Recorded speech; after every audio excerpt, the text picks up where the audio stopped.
Hello, again, everyone, and welcome to At Home with the Gamecocks, presented by Ford, and a special treat for us in this edition of At Home with the Gamecocks. All-time great Montressa Kirby will visit with us, All-American quarterback from the days in the Southland Football League, member of the Hall of Fame class in 2015. Great to see you. How you doing, Tressa? Hey, I'm doing well, man. I appreciate you having me on. I tell you, 14 school records that were in your control when you finished your career at Jacksonville State. Unfortunately, some of those have fallen in the last few years, but still just an incredible career. You had a great career at Anniston High School, won a state title there, and ended up Jacksonville State. You played for Coach Burgess, Coach Williams in your 4 years there, and some great competition in the old Southland Football League, wasn't there? Oh yeah, we used to always, the guys used to sit around and called it the Division 1AA SEC. It was a tough conference. Troy was in it at the time as well. Sanford. I mean, it was tough. McNeese State was really good. Northwestern, all those teams. There was several guys. Stephen F. Austin, Northwestern State, McNeese, they all had guys that played in the National Football League and spent a number of years Jeremiah Trotter on one of those right. teams. That was Zach Bronson from McNeese State, if you remember that name. Remember him? One of the quarterbacks, too, from one of those schools. Right, from Sam Houston, as a matter of fact. Yeah. Was it McNown or something like that? Yep, that's who it was. You are correct. I mean, the competition, you said it probably. At that time, that was as good 1AA as we knew it at that time. Now, FCS, but as good a league as there was in the country, wasn't it? Yes, sir. Yes, sir. It was. Yes, sir. It was. And we were new kids on the block. We had just moved up not too long ago. So right. It was a learning experience, man, and it helped me a lot. And again, we came out there and fought every day and managed to win some games my last year there. So I mean, I take it in stride. It was good. All right. As I mentioned, 14 school records when you finished your career, some of those for a season, and career records as well. Fondest memories, I mean, when you think back to those days, football was a little different in that era than what's being played now, correct? Yes, it was. Man, it was a lot different because it's funny, when I first got there, we were primarily running the option, right. with Burgess. And that was my first 2 years. I mean, I remember my freshman year, I think I threw the ball 60-something times the entire year. I wasn't the starter the entire year. Midway through the season, I became a starter. But, looking back at those stats, until I think we threw it 400 times my senior year or senior year. One of those years, we threw it like 400 times. So that's a big difference. But fondest memories was just, I'm gonna be honest with you, man.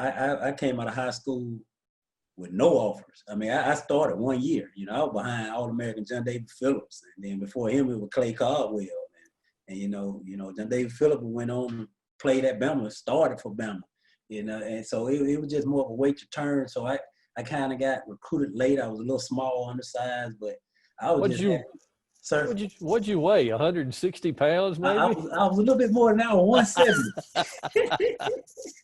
Hey, I was 170 pounds when I first got. I think 172 to be exact when I first got there, and I finished there at 186. So, 172 pounds, sir. 172 pounds in an option quarterback's not real big. You couldn't tell me that, though. You'd stick that nose in there a little bit, wouldn't you? Yeah. I mean, it's just how I grew up and when I came around. I mean, playing at Anniston, you had to be physical. Right. I mean, it was just a fit. I mean, physicality was the main thing that was talked about all the time. So if you played even in the little league, you know how the little league used to be in Anniston, the rec ball, and it was very competitive. So, I mean, when I got up there, I was just a young kid coming out 1 year starting and scared to death. And I mean, I just threw myself. I was just glad I got an opportunity to get a scholarship and I had to go into the military. Well, you got to play close to home, so your family got to see you. That was one plus. You said you had no offers. You go from no offers to an All-American quarterback, the Offensive Player of the Year in the Southland Football League your senior season, and a Hall of Famer. How about that? I know it. It seems surreal.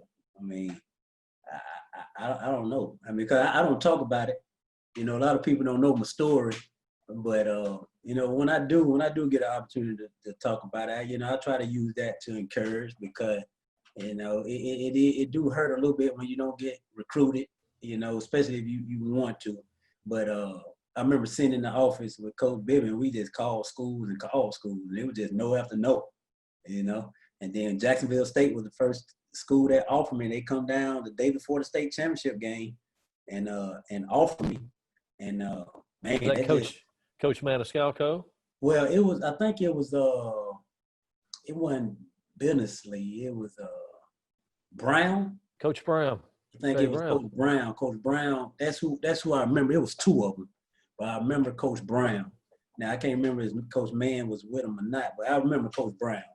You know, coming down, and they offered me the day before the state championship game, and it just stuck with me. Of course, after that, you know, a few more opportunities came. I took one visit, didn't like it, and then I just decided I was coming there. I mean, that's how it went, and then ended up in the Hall of Fame.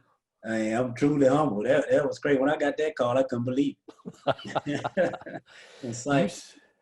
You played with some outstanding guys, but offensively, even though you threw the ball a lot, at that time, that was not the way the game was. You know, the way the ball's thrown around these days. It was still more of a running type game at that time, was it not? Yes, sir, it was. It was. And again, I remember Joel Ingram.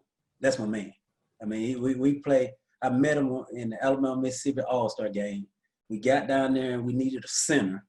And he said he could do it. He hopped in there, and soon that ball hit my hands. I knew that. I mean, I went to the coach. I said, "Man, this is the guy that can do it right here," you know. And then when we got to Jacksonville, he was gonna play guard, right? You know, and he was gonna play guard. And in that game, at the Alabama Mississippi game, we was wing T, and you know, a little bit different than what we were at Anderson. But we were wing T, and as freshmen, we used to get in that hall and songs. And we used to pretend that we was gonna be in the shotgun. He was calling out backers, and I'm in the shotgun. And we to go from underneath the center every play to being able to get in the shotgun and throw it around. I mean, that was a big change, but man, it was rewarding for sure. One record you still hold: longest touchdown pass in Jacksonville State football history. To really, Joey Hamilton. What was then Southwest Missouri State. Now it's just Missouri State. That was back in September of '97. In fact, you've got 4 of the 9 longest touchdown passes in history, 2 to Hamilton and 2 to another guy who's pretty good, and Ronald Bonner. So you had good hands to, when you got it out there, they could catch you, couldn't they? Yes, sir. Those guys were special. They had size. Joey Hamilton, you know, he had speed. You know, Ronald Bonner had deceptive speed. I mean, but he was big, and they both adjusted to the ball well, you know, along with Patrick Platt. You know, he hurt his knee a little bit, but he was still, you know, consistent. And those guys were just, man, you put the ball around them, they made you look good. So, I mean, and you still stay in touch, talk to those guys? You mentioned yes, Joel, all those guys, right? Yes, sir, man. At some point, we always reach out via Facebook, text message, you know, phone call every now and again. But everybody is doing well. I mean, almost everybody in coaching as well, which is something. But it makes sense because a lot of those guys were students of the game. I mean, they learned and they paid attention to things. And hey, look, I was a quarterback and I like my huddle. and I had the guy in the huddle, Joel Ingram, boy. He was my back. He was my bodyguard now. So, but those guys, if they felt like telling me something and let me know something, they did. And I already respected that. I ain't had no problem. And they'll go right back to being quiet. But if it was something I needed to know, throw me the ball. Hey, they'll come tell me to my face. Then Joel will let him do it for a quick second, get it off the chest, and then he'll shut him back up. Well, you mentioned them coaching. You've made a career out of football and coaching as well. So, as a player and as a career, football's been very good to you, hasn't it?